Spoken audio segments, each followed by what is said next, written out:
Kia ora, g'day and welcome to the history of Aotearoa, New Zealand. Episode 58, The Biscuit Tin with David Wilson. This podcast is supported by our amazing patrons, such as Morgan. If you want to support Hans, go to patreon.com/history Aotearoa. This week, we have something a little bit special. If you're listening to this at time of release, within the last couple of days, the first Members' Bill of the 53rd New Zealand Parliament was drawn by ballot. This process is one that Parliament does fairly regularly as part of its duties to debate and pass bills into law. You might think this is a fairly uninteresting process. However, something that makes it a bit more cool and oh so New Zealand is a piece of iconic history. The Biscuit Tin. Since the late 80s, it has been an integral part of our democracy, allowing non-governmental members of Parliament to put forth their ideas to potentially become part of the law of Aotearoa. Since this important occasion was coming up, I decided to head down to Parliament to have a chat to David Wilson, the Clerk of the House, to learn more about what members' bills are, how they work, and about the biscuit tin that makes it all happen. So yeah, first off, thank you for agreeing to come on and talk to me. It's always nice when people who actually know stuff actually want to talk to me. It really legitimises what I'm doing. Yeah, I'm happy to do that. So I guess to start with, tell us a bit about yourself and how you came into the role that you're currently in, or what is your current role? Sure, so I'm David Wilson. I'm the Clerk of the House of Representatives, which is Parliament's principal permanent officer, so politicians come and go. With elections, I don't. I'm appointed by the Governor-General to support the House of Representatives and its select committees, give advice to MPs, the Speaker and other people on parliamentary law and procedure. And we also do things like run public engagement programs, broadcast Parliament, keep a record of it, produce Hansard. And I've been in the job for 6 years now. My background, started working in Parliament in 1995 after finishing university, where I did a Masters in History. Cool. And so I've worked here and in places in the public sector ever since. Nice, awesome. So I guess for people who don't kind of understand, or if they haven't from that description, when I was telling people, oh, this is what I'm going to be doing on Wednesday, they're like, well, who is he? What does he do? I'm like, he's like the General Manager of Parliament. Is that how you'd kind of describe it? There is actually someone who was called the General Manager of the Parliamentary Service, which is a separate job. So we're very much focused on supporting MPs in carrying out the constitutional functions. Parliamentary Service, which used to have a General Manager and now has a Chief Executive, looks after MPs in terms of their staffing, their offices, travel, security, research for them, those sorts of functions. So I guess, it's a really old title. It's what the person in this job's always been called since 1854 when the first one took the job. 13 people have done it since then, so they tend to have quite a long tenure usually. Yeah, interesting. It's really, I suppose it is about running that part of Parliament's work rather than the sort of more day-to-day nuts and bolts parts. Cool, awesome. That was going to be my next question. What does actually that job entail? So okay. That's good. We'll skip that one. So kind of, I guess, what we have come here for, and because people have read the title at this point of what I'm actually here for, and for listeners, it is in front of us right now. So let's kind of, before we talk about the biscuit tin and I guess the members' bills that it's involved with and that kind of stuff, can you kind of briefly run through, because I understand there's 4 types of bills that can be introduced to Parliament, and could you run through what those are? Yeah, sure. So, the most common kind of government bills introduced by ministers, which are almost all of the bills that Parliament deals with, probably between 90 and 95% in any one year. So those government bills are public bills that affect or can affect everyone in the country. Then there are members' bills, which are introduced by people who aren't ministers, but are also public bills that can apply to everyone in the country. Then the other 2 kinds are local bills, which are promoted by a local authority and affect just a local area, and private bills, which affect only a certain class of people or maybe a particular organisation. So it used to be the way, for example, that people got divorced. You had to, in Britain, pass a private bill to get a divorce. It might be the way that a company changes something about it if it had a statute that set it up, for example, as some of our older companies did. It has been a way of resolving a really complex adoption case in New Zealand in relatively recent years as well.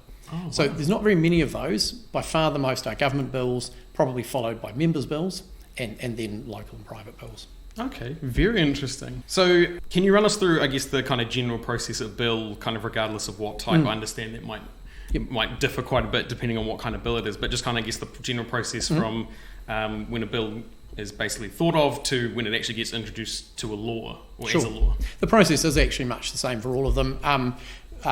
Someone has an idea, a policy, which they want to turn into legislation. So they think about that, they talk about it. In the case of government bills, they get advice from their departments about it, so ministers would. In the case of a member's bill, an individual MP will think about an issue that's important to them. Then once they figured out what they want the legislation to do, and that they actually need a law about this thing, that it's not something that can be sorted out some other way, they instruct specialist lawyers to draft the bill for them. So for government bills, it's the Parliamentary Counsel Office, which is a group of government lawyers, and for members' bills, it's my staff in the Office of the Clerrk who provide a drafting service for MPs, which they don't have to use, but almost all of them do. So we turn their idea into something that's got the form of legislation. A bill gets introduced to the House. They're introduced by giving them to me, the Clerk of the House, on a working day or on a sitting day, and at that time I read out the name of the bill to the House to tell the House it's been introduced. Then it goes through a process of scrutiny and debate. So it has a first reading in the House after it's been introduced. Then almost all bills are sent off to a select committee for scrutiny.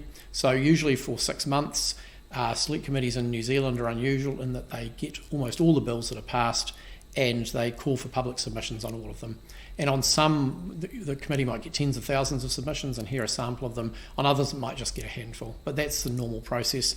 So the Select Committee scrutinises the bill in detail, gets advice on it, might recommend changes to it, presents a report to Parliament, which then debates that report, makes those changes at its second reading. Then the bill goes on to another committee stage called the Committee of the Whole House, where all members can debate the bill and make changes to it.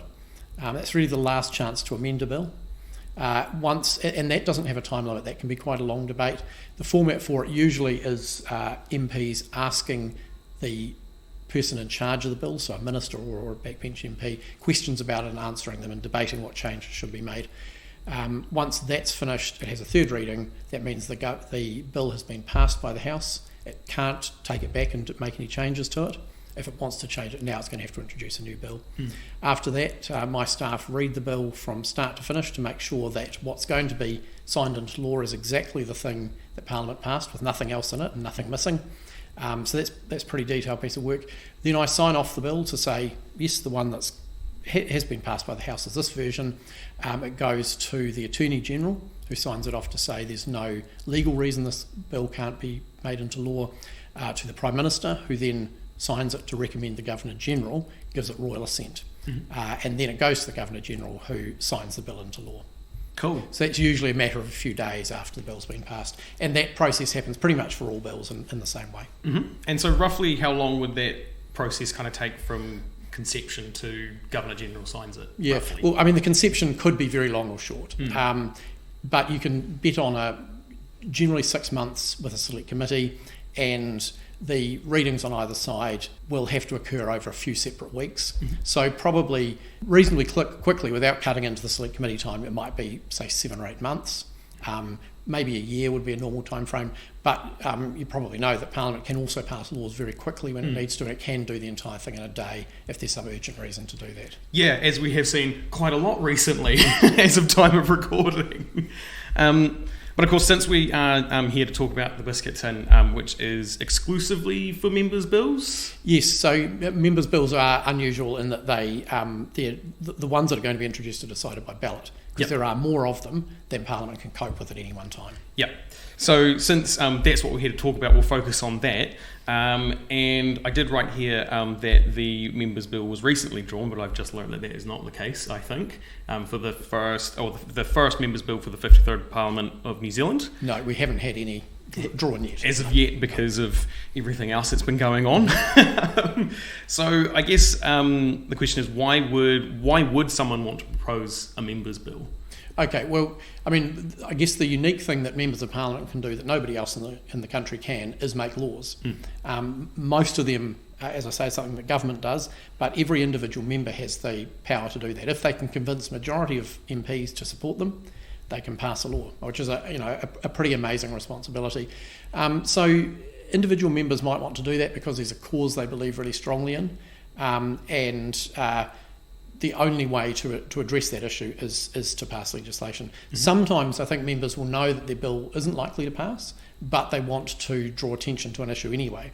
And so that's why opposition members might put a bill in the ballot, even though they know, unless they can convince government members, they're not going to get their way. But they'll still do it. And most non-ministers would have a bill in the ballot at any time. And so, is there any restriction on what those bills can be about? Well, there's not very many restrictions. They have to be something that applies to the whole country, not to a particular location or a particular individual. So they can't be a local or a private bill. Mm-hmm. They have to be just a general public bill. There's no restriction on subject matter. I think it's fair to say members' bills tend to be shorter and about a single issue than government bills, which are often quite a lot larger and might be introducing a whole new regime or substantially amending some piece of law. They tend to be about individual things such as marriage equality, for example, which is probably one of the better known ones. Yeah, that was something I was going to actually ask a bit later on, but since you mention it, are there any members' bills that are particularly notable apart from that one? Well, I think the other one would be David Seymour's end-of-life choice bill in the last Parliament, which was finally decided at a referendum at the election, but that received something like 40,000 public submissions. The Select Committee had it for a long time. It was quite contentious, and that started with his idea, which he turned into a law. Quite a brief bill. Okay, interesting. The other ones that I actually got from the parliamentary website as well was the Homosexual Law Reform of 1986, which decriminalised male homosexual intercourse, and decriminalising prostitution in 2003, which are also members' bills according to your website. That's correct, yes. So I hope that's right. Yeah, it is. Because it's on your website. Yep. So I guess we're kind of already, or I guess this is where the Biscuit Tin comes in. How does a members' bill go from being the idea of a member of parliament to then being debated on the House floor, which is kind of where that comes in, I guess, isn't it? Yes, through that. So I said before there are more members' bills that members would like to debate than there is time. Mm-hmm. Members' bills get dealt with every second Wednesday that Parliament's sitting, and today is one of those days when that will happen. And because most members have a bill that they would like to promote, which you'd expect from a group of politicians who all have their own ideas they want to advocate for, there was a system put in place in the early 1990s to basically pick which bills would be introduced. Prior to that, all members' bills were available for debate, although in reality they'd never all be reached. And the order they were debated in was the order they were delivered to the Clerrk. And so this still happens in some overseas parliaments. But what that meant is you'd have MPs lining up outside this office, waiting for a minute past midnight on the day they could present them. And that was described as unseemly in various media articles. It's quite a big time commitment for people, and arguably a waste of their time. So the first thing that happened is the number of bills was limited to 8, originally 4 and then 8. And it was decided where there were more bills than that, there would be a ballot. There's always been more bills than that, so there's always going to be a ballot. So when that came, when those rules changed, there needed to be a way of conducting that ballot. So one of the staff here at the time went to Decca, which used to be a department store on Lambton Quay, and bought this biscuit tin, this blue and white tin, still with the original quite tatty label taped to it, and 2 sets of bingo counters as well. And so all the bills are then just numbered, and we can go up to 90, but there are generally aren't 90 members who are not ministers who are able to put bills in the ballot anyway. And we drop them in and draw out as many numbers as there are spaces for bills to debate. Cool. So kind of on that about where the biscuit tin kind of came from, because Decca is now no longer around. It was bought by farmers in 1992. The Parliament website actually says that it was bought for the express purpose of this job. So I don't know if you know this, I don't know if anyone knows this, but was it just somebody decided, hey, just pop out, grab a biscuit tin, and we'll use that kind of thing? Basically, yeah. Yeah, so, because my thought was, it was like, oh, probably someone had one around, they're like, oh yeah, why don't we use this? So not that someone actually rushed down the street and go and grab one. Well, yeah, no, I mean, even then, I don't think people tended to keep their biscuits in tins. So it wasn't just grab a tin that's lying around the office, let's use it. It was go and get something, and something reasonably deep where you can't see the numbers in it, I guess. Yeah. And we'll use that. So it's endured ever since. Because it works, it's quite simple, it doesn't cost anything. Exactly. Well, not much anyway. Yeah, well, and it's iconic now. So. Yeah. But I guess one question I did have, which I guess we definitely won't know the answer, was does anyone know whether the biscuits were any good? I don't know that. It was a few years before my time, so I'm not sure. They're in a fancy tin. They're in a fancy, yeah. I bet they were nice. But yeah, I guess, do we know what brand it was or anything like that? Or no, and I don't think there's anything on it. Still on it, it doesn't look like there is, no. What does it say on the bottom there? Made in Hong Kong. Okay. Well, there we go. So that's something about its provenance. But it's empty and we just don't know. It's just a nice looking tin, really. Yeah. There are people around who would know, but unfortunately I'm not one of them. That's just interesting. It's just... when I kind of was looking into it, I just found there was a bit of an air of kind of mystery around it. It's just like, someone popped down and grabbed it, and it's just been kind of here ever since, really. It's just one of those sorts of stories that isn't overly dramatic. It's just quite pragmatic, but works really well. And the reason we need to do this is there are only allowed to be 8 members' bills available on the order paper, which is Parliament's agenda, for debate at any one time. So... for debate at their first reading at any one time. So whenever there are fewer than that, we hold a ballot. So we really just will watch progress and see when there are fewer than that, and then we'll get the biscuit tin out. Cool. So I guess in kind of that similar vein, has there ever been any talk of retiring it and maybe getting a new biscuit tin or replacing it with a slightly different system or something like that? Or well, I mean, it looks to be in pretty good shape to me, and it's still going strong. It's got a few dents, and its label's seen better days, but that's the original. Just add a bit more tape to it. There hasn't been any talk from us about retiring it. I mean, there has been comment that it's pretty quaint, and surely you'd use an electronic system in this day and age. I just don't see why. This, I mean, it probably cost a couple of dollars at the time. It's probably well and truly depreciated now. Why would we build a computer system to do that? Yeah, exactly. It's also completely trustworthy. People can come and watch the draw. They can see all the numbers go in. They can see them be drawn out. They're always drawn out by a neutral party. And it gives absolute certainty about the bill. Yeah, so it's just, if it ain't broke. exactly. Effectively. Yeah, exactly. Yeah. So to kind of go back to members, the members' bills themselves, from what I understand, you actually have to, or a member of Parliament has to actually sponsor the bill. So what happens if that member is not elected, or is for any other reason is no longer in Parliament? Yeah, so I mean, there's a few reasons. One would be that a member retires or loses their seat at an election. The other one might be if they become a minister, then they can no longer be in charge of a member's bill. So the member can transfer it to another MP, so long as that MP agrees. And we saw that at the last election. David Carter, who had been a former speaker, but then became a backbench MP, had a bill to overturn the Electoral Integrity Act. He knew he was retiring, so he passed that bill to Nick Smith, who's returned as a member. Had Nick Smith not returned, he could have just nominated a new MP to give the bill to him, provided they agreed that would happen. And the same if someone's a minister, they can just pass the bill on to someone else. They just need to tell me, and we'll change it over, change ownership. Cool. So I guess how often do members' bills pass, and if not, why not, or why do they pass all the time? Or I mean, it's I could find some figures. I don't know off the top of my head, but rough. They don't all pass. Yeah.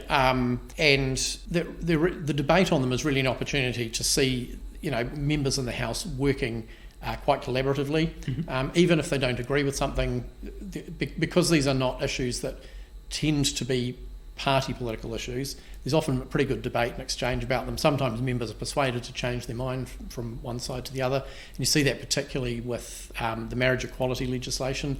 Members actually said, well, I opposed this to start with, and I changed my mind and I voted for it.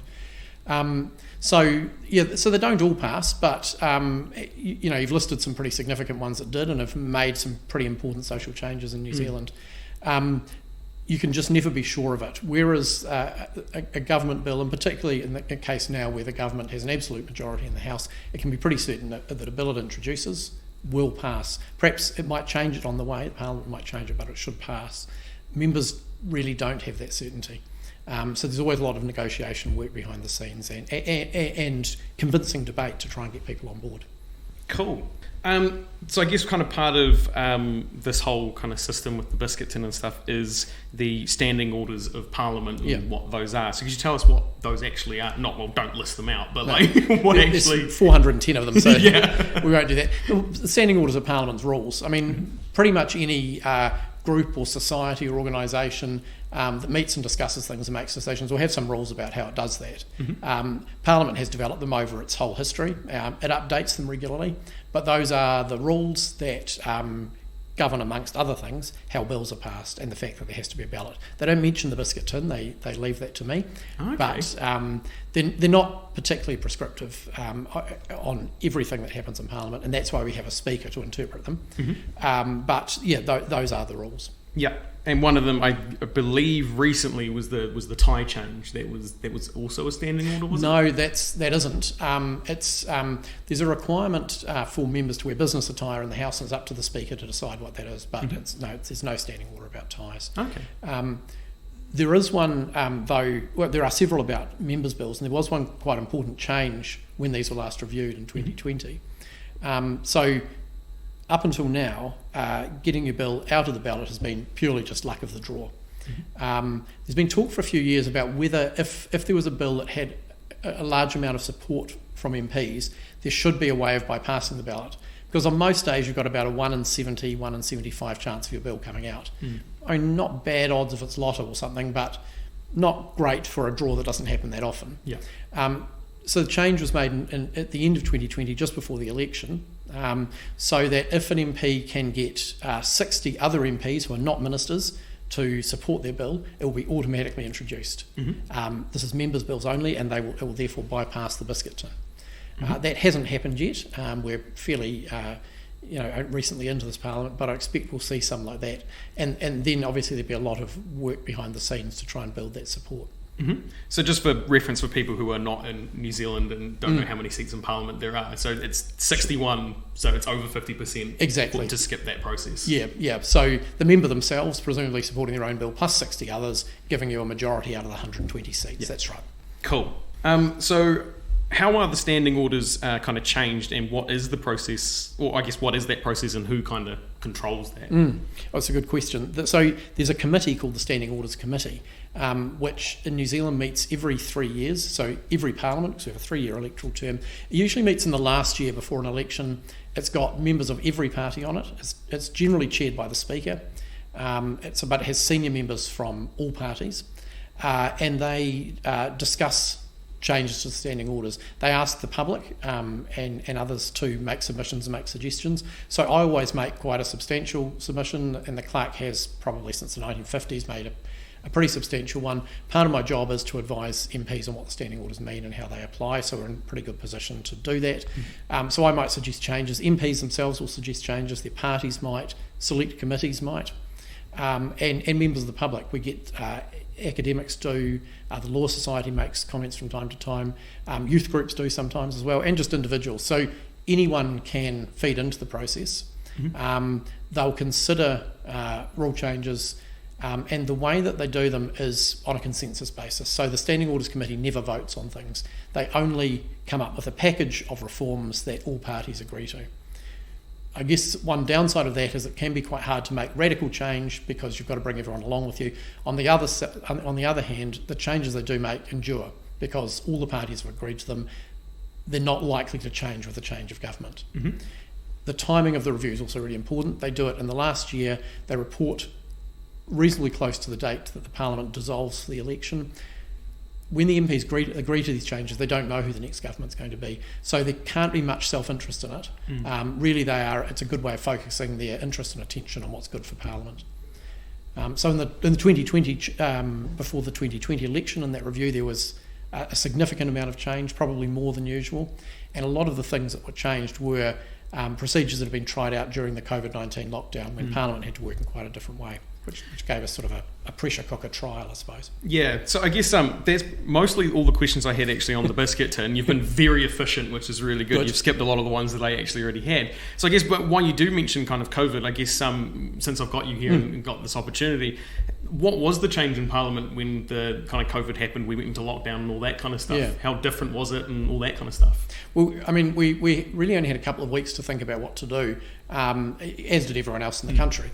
The main changes were realising that Parliament wasn't going to be able to meet in its normal format physically, travelling from around the country, coming together in one room and spending a long time there is really, the exact opposite of what you should do when there's a pandemic. So members agreed they were all going to stay in their electorates, work from their homes like everybody else who was able to work. And so the House couldn't sit. It can't meet remotely. It's never been able to, and there wasn't really much interest in doing that. So what the members did decide to do is set up this Epidemic Response Committee, which would do the scrutiny of the government response that would normally happen in the debating chamber. And one of Parliament's key roles is to scrutinise what the government does. It's the government's job to govern and also to do things and deliver things. So it was always going to lead the epidemic response, but it's Parliament's job to look at whether it's effective, whether the spend of money is effective, and really question ministers and public officials about that. So that was one big change. Select committees kept meeting. And they did that on Zoom, and they continue to do that now. That was pretty successful. They still often meet face-to-face, but at times when they might be in other parts of the country or Parliament's not sitting, they may actually just have a meeting by Zoom instead. So some of those changes were tried out. Another one was when parties vote in the House, most of their members of Parliament, 75% of them, have to be in the debating chamber or in the complex in order for the party to exercise its full share of votes. That limit was removed so that when Parliament did come back, a small number of MPs would be able to vote proportionally on behalf of their whole party. And I guess in an MMP Parliament, elected under proportional representation, maintaining those proportions is really important.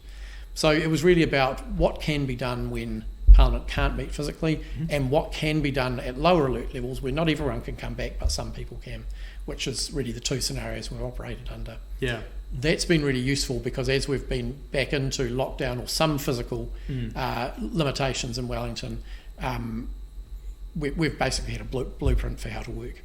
Yeah, so it sounds like you've had, I know for me personally working in my day job, it's this weird kind of cultural shift now where it's more accepted to be able to work from home and just, Zoom your workmates if there's a meeting or whatever. It kind of sounds like you guys have also kind of transitioned into that kind of as well. I mean, we have as an organisation, but I think Parliament as an institution has as well. And there's still a presumption that some things will be done in person, but there's much more flexibility.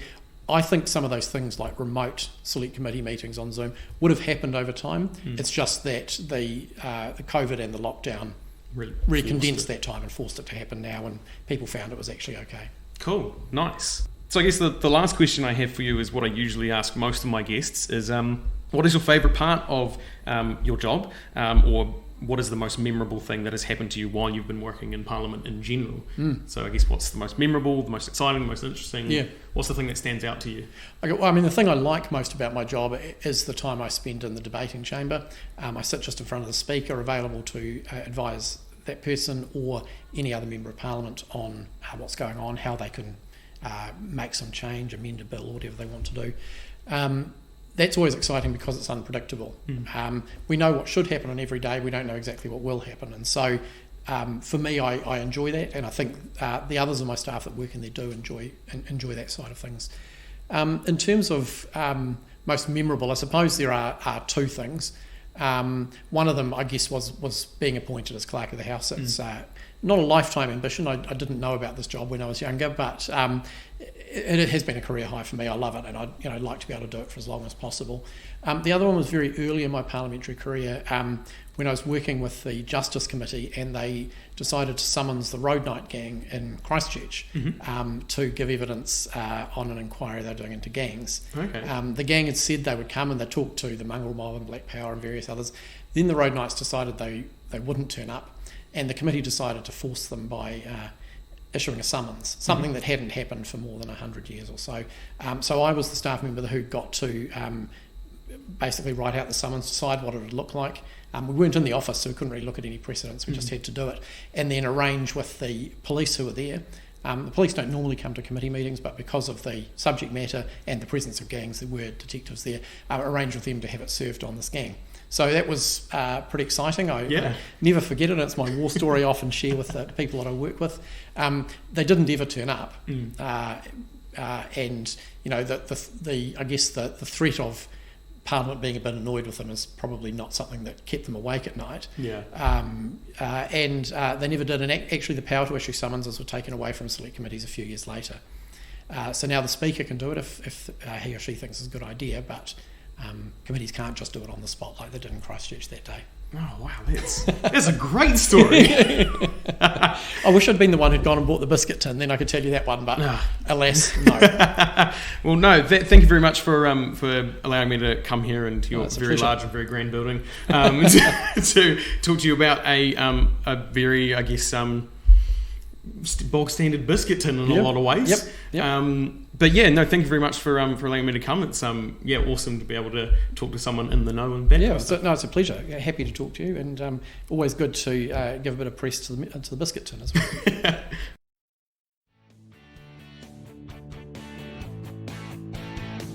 Once again, I would like to thank David for sitting down with me to chat about the biscuit tin. And a big thank you to Emma for facilitating it and making sure I didn't make a fool of myself in front of parliamentary security. If you enjoyed listening to this episode and have any other potential topics surrounding New Zealand's Parliament and how it operates, please let me know, as it would be great to get David on again to chat about the inner workings, or indeed anyone else within those very large and very grand hallways. If you want to send me feedback, ask a question, suggest a topic, or just have a chinwag, you can find my email and social media on historyaotearoa.com. Aotearoa spelt Aotearoa. This podcast is a one-man band. If you enjoy listening to me talk history, you can support us through Patreon, buy merch, or give us a review. It means a lot and helps spread the story of Aotearoa, New Zealand. As always, haere tu atu, hoki tu mai. See you next time.